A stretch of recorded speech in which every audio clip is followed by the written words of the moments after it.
Hello friends, welcome to the world of quotations. मेरे दोस्तों, मेरे मित्रों, ऐसा कहा जाता है कि कोई कठोर परिस्थिति आती है, कोई मुश्किलें आती है और उस समय में हम उसके साथ सकारात्मक तौर से निपटते हैं तो ये बड़ी अच्छी बात होती है। ऐसा किसी बात को कोटेशन के रूप में, सुविचार के रूप में किसी अननोन, किसी अज्ञात ने बड़ी अच्छी तरीके से लिखा है। आज का जो कोटेशन है, आज का जो सुविचार है, उसका सब्जेक्ट, उसका विषय है लकी, नसीबदार। किसी अननोन, किसी अज्ञात ने बड़ी अच्छे तरीके से लिखा है कि if you live happier in most difficult time then there is no one luckier than you.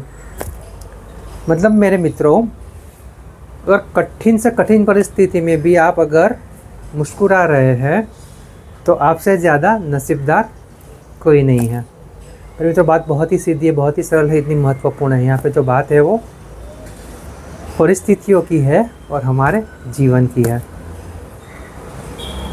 मेरे मित्र, एक बात बहुत ही सीधी है कि अगर कोई परेशानी आती है, कोई मुश्किल आती है, डिफ़िकल्टी आती है और उसके आते ही अगर हम झुझला जाएंगे, बहुत गुस्सा हो जाएंगे, तो हमें कोई हल मिलने वाला नहीं है।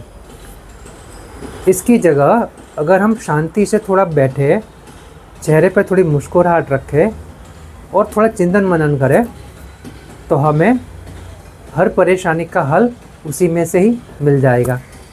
बस बात इतनी सी है कि कठिन से कठिन परिस्थिति में हम किस तरह का व्यवहार करते हैं, किस तरह खुद से मिलते हैं, किस तरह खुद से बातें करते हैं और किस तरह हल निकालते हैं, वही महत्वपूर्ण है।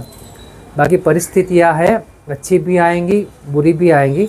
इन परिस्थितियों में जो व्यक्ति खुद को खुश रख सकता है, खुद को परिस्थितियों को खुद के ऊपर हावी नहीं होने देता है, उसी का जीना सफल है। बाकी तो परेशानियाँ आएंगी, मुश्किलें आएंगी और उससे हम डर जाएंगे, उससे अगर हमारा सेहत बिगाड़ देंगे तो इसका कोई मतलब नहीं रहता। इसीलिए किसी अननोन, किसी अज्ञात ने लिखा है कि अगर कठिन परिस्थितियाँ आती हैं और उसमें भी आप खुश हैं तो आपसे ज़्यादा नसीबदार व्यक्ति कोई नहीं है।